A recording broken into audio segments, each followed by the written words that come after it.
Officer Sherpur আমাদের আজকে কর্মসূচি ছিল সারা দেশব্যাপী ডিসি স্যারদের মাধ্যমে জেলা প্রশাসনের মাধ্যমে মাননীয় প্রধান উপদেষ্টার কাছে একটি স্মারকলিপি পেশ করা।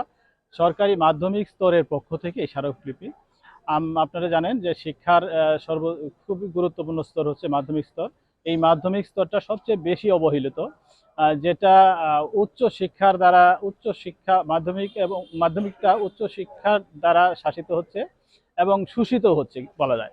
কেননা মাধ্যমিকে ঠিকমতো প্রমোশন হচ্ছে না, টাইম স্কেল হচ্ছে না, অনেক বৈষম্য তো আছেই। তদুপরি আরেকটা নতুন করে হলো আমাদের ডিডি স্যারদের ডিডিওশিপকে বলা যায় যে ছিনিয়ে নেওয়া হয়েছে।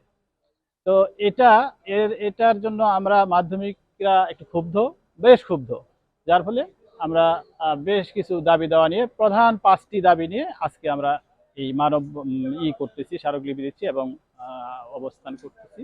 আর আমরা ব্যানার প্রদর্শন করতেছি স্কুলগুলোতে। এই আমাদের প্রধান ইগুলো হচ্ছে যে স্বতন্ত্র মাধ্যমিক শিক্ষা অধিদপ্তর স্থাপন করা, সরকারি মাধ্যমিকের সহকারী শিক্ষকদের এন্ট্রি পদ নবম গ্রেড উন্নীত করা। এর সঙ্গে আরো অনেকেরই দশম থেকে নবম গ্রেড হয়েছে, শুধু মাধ্যমিক শিক্ষকদের হয়নি। আর অনতিবিলম্ব আঞ্চলিক উপপরিচালকদের ডিডিওশিপ ফিরিয়ে দেওয়া, আর বিদ্যালয় পরিদর্শন শাখার নিয়োগ বদলি এটা শূন্য পদগুলো পূরণ করা। কেননা এইগুলো শূন্য পদের কারণে লেখাপড়া ব্যাহত হচ্ছে, মাধ্যমিক ঢুকতেছে। আর বকেয়া স্যারদের বকেয়া টাইম স্কেল সিলেকশন বকেয়া আছে, সেগুলো পূরণ করা।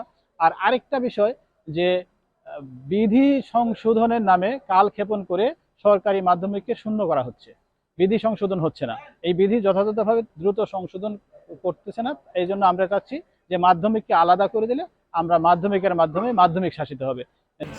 আমাদের 33 বছর 34 বছর চাকরি করার পরেও আমরা হেডমাস্টার বা সহকারী প্রধান হতে পারি না, কারণ আমাদের অধিদপ্তর আলাদা নয়।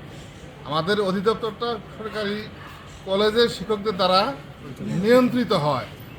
তারা আমাদের সাথে বরাবরই বিমাতার সুলভ আচরণ করে, যার কারণে যেমন আমাদের আগের বেস আজ থেকে 8 বছর আগে প্রমোশন হয়েছিল, সহকারী প্রধান শিক্ষক হয়েছিল।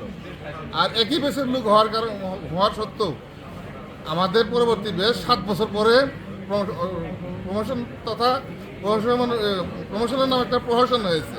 সেটা হলো সহকারী প্রধান শিক্ষক চলতি দায়িত্ব। এই চলতি দায়িত্ব 6 মাস পর্যন্ত থাকার কথা, তারপরে ফুল ফেজর হওয়ার কথা, কিন্তু আমরা অদ্যাবধি ফুল ফেজর হতে পারি নাই।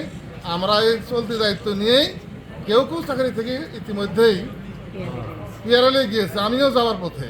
তো যাই হোক, স্বতন্ত্র মাধ্যমিক বিদ্যালয় আমাদের সহকারী শিক্ষকের নবম গ্রেড, স্তরীয় পদসোপান এবং ডিডি স্যার যাদেরকে অর্থনৈতিক পাওয়ার কেড়ে নেওয়া হয়েছে তাদেরকে পুনর্বহাল করা এবং সকল ক্ষেত্রে প্রমোশন অতি সত্বর প্রমোশন দেওয়ার জন্য আমি যথাযথ কর্তৃপক্ষের নিকট আবেদন করছি।